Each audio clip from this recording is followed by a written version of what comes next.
AI 配音有乜煩惱？先睇一下經典名場面。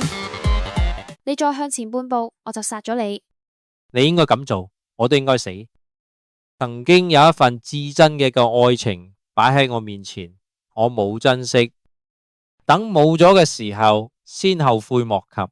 人世間最痛苦嘅事，莫過於此。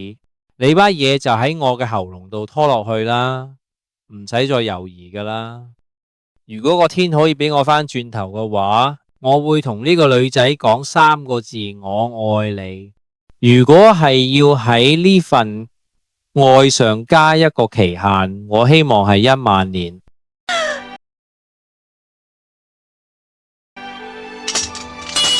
但係現行 AI 嘅配音方法，尤其有廣東話，並唔係想象咁容易。前面係首先將原片截成幾張靜態嘅圖，用 AI 轉成想要嘅風格。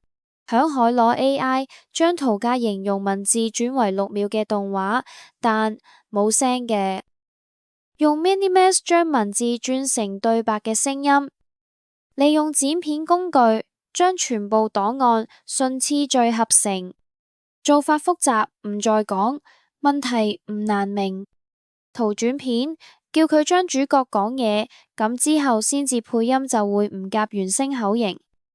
利用 AI 數字人將原文字用聲音讀出嘅話，單人講嘢變成雙人互嘈。你再向前半步，我就殺咗你。兼顧唔到人聲以外其他嘅聲音，或者好快 VO3 一類可以由文字產生一套完整故事，連埋所有配音。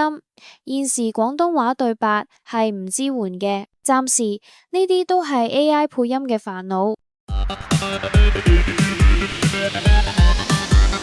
鍾意呢條片記得俾個 like，撳個 subscribe。